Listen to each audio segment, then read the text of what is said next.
Hey, deserving listeners. So I thought I would react to some of your comments. And in the last comments reaction video, I reacted to comments from my episodes number 1 through 9. And then I thought I would start with number 10, Love is Blind, season 7, number 10. This video I titled, It's Me, Not You. And Sustainable Architect says, I think Nick is more genuine than Hannah. Hannah comes off as the type of high school, by the way, this video, they're still in the pods. Hannah comes off as the type of high school girl that is only into hot guys to show popularity. I don't understand why she was into Nick. It's almost as if because all the other girls were saying that Nick was so charming that she fantasized Nick as a certain type. And once they revealed their look to each other, she was disappointed.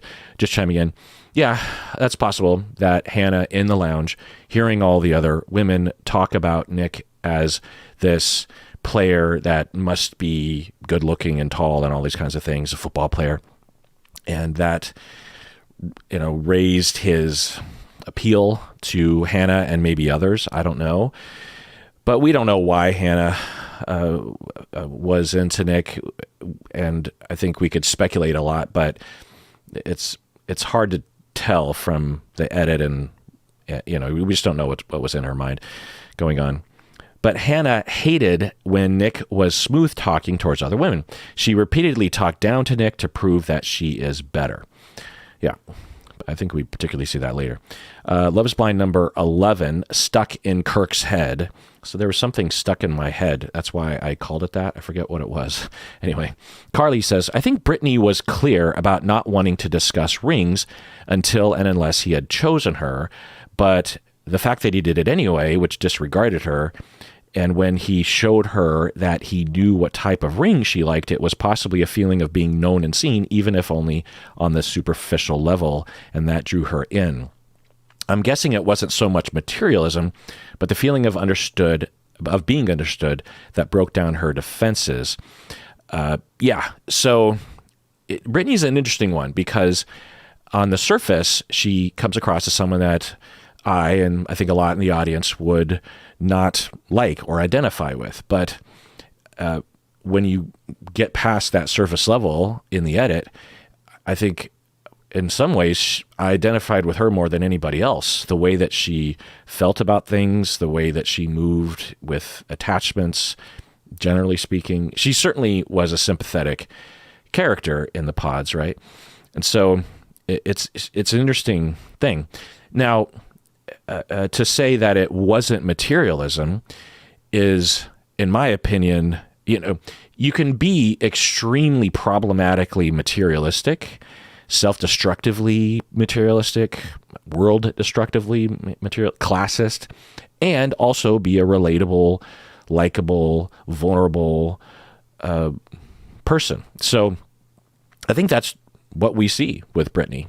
I think Brittany presents who she really is. I don't think that she was acting like anything. She seemed genuine, and both can be true.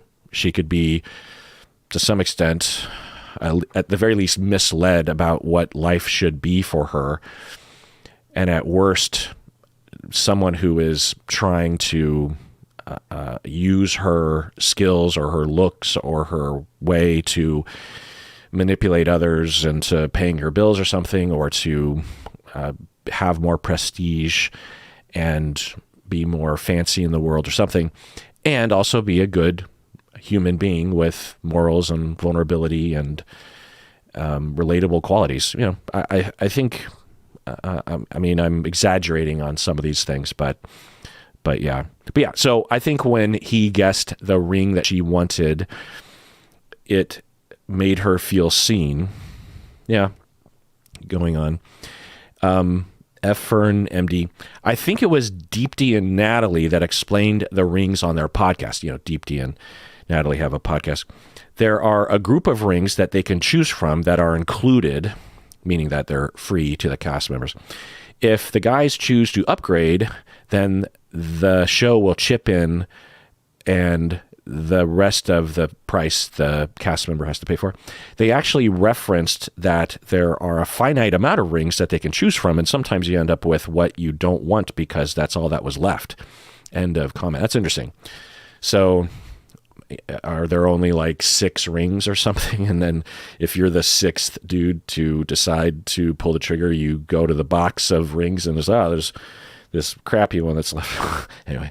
All right. These comments are from number 12 video titled Leo Yells at Hannah. So this is the beginning of that, when Hannah says that she doesn't want to be with Leo, and then Leo yells at her.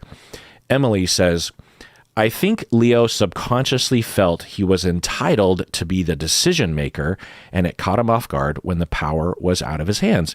I agree he was basking in it before. Maybe the fact that he wasn't picked completely came out of left field because he doesn't have a lot of empathy. End of comment. Yeah, it's hard to know what he was motivated by.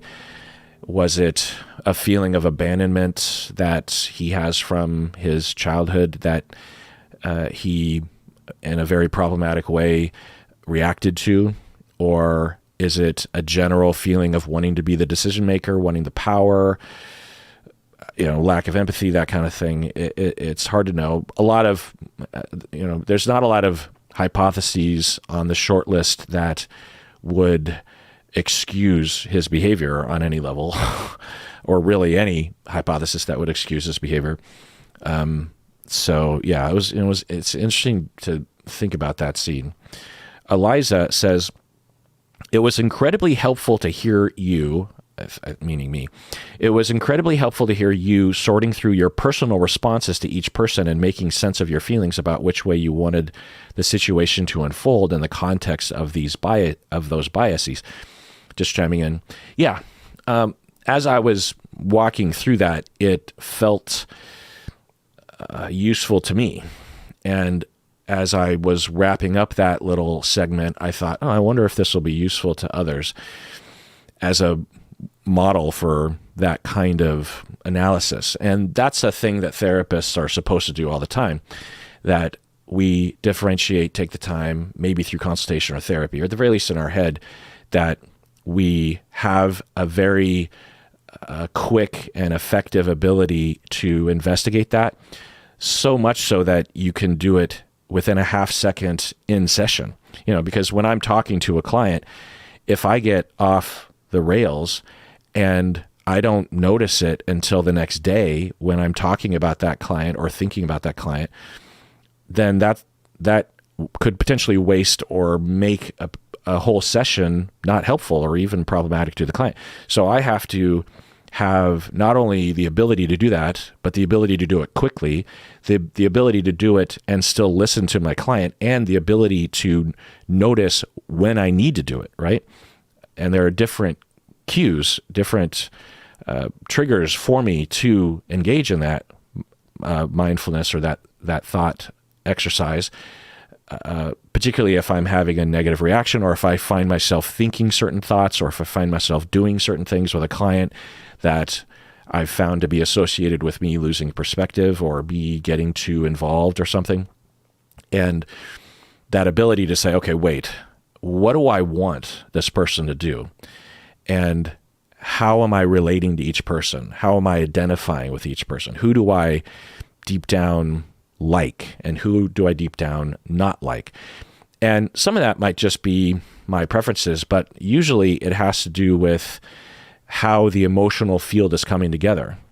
When we see Leo and Hannah and Nick and Brittany interacting, although we're not physically in their emotional field, and it's like a year later, there's an emotional field that we're detecting, and we're watching it, and now we're involved. We're not affecting them because it's out of sequence of time, but the emotional field is happening and it's affecting us, and we get batted around by that, right? No matter how differentiated we are, it's, particularly if you're into the show and you're really identifying with someone.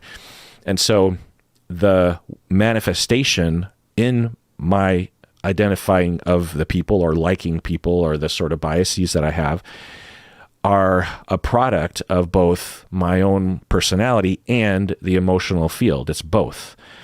Because in different emotional fields, I will have different parts of me or things emerge for me, right?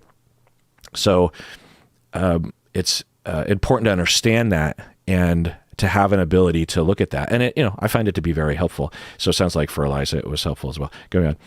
I hadn't realized how my dismissal and judgment of these folks was related to their lack of vulnerability, which I sometimes wrongly assume shows they lack insight into themselves. It makes it hard for me to believe anyone is in love when people aren't showing themselves or noticing the other person. I think the pods make it really easy for people to fall in love with a fantasy person created in their mind. End of comment. Yeah, I think I can agree with all of that there. All right, this next comment is under the number 14 video, which I called Manipulated. Zachary Johnson says, I think Leo complimenting Nick, so in the lounge, Leo was, Leo and Nick were both acknowledging that they are involved with Hannah to some extent, and they were being nice to each other. And so Zachary says, I think Leo complimenting Nick is about giving Hannah permission to choose Nick. Leo still has control. End of comment. Yeah, if I think I understand what you're saying, it is a viable hypothesis that as Leo in the lounge was being magnanimous about a number of things, and there were certain, there were indications along these lines, the way that Nick was kind of saying, okay, Hannah, I release you or something, you may now be with someone else, and okay, Nick, I now have released Hannah. I'm exaggerating, but there seemed to be some vibe along those lines. And would that be a way for Leo to retain the narrative that he's in control and that he's better and that he is not being rejected or something like that? Yeah, we don't know, but there were a lot of indications. There are a lot of ticks in that column, but not enough to say anything definitively. All right, so I'm going to continue doing this, and the rest of this video will be for members of this YouTube channel. So if you want to see the rest of this video and all the other member exclusive videos that I post, you can join this channel by clicking the join button or the URL below in the description. And everyone out there, please, truly take care of yourself because you deserve it. You really, really do.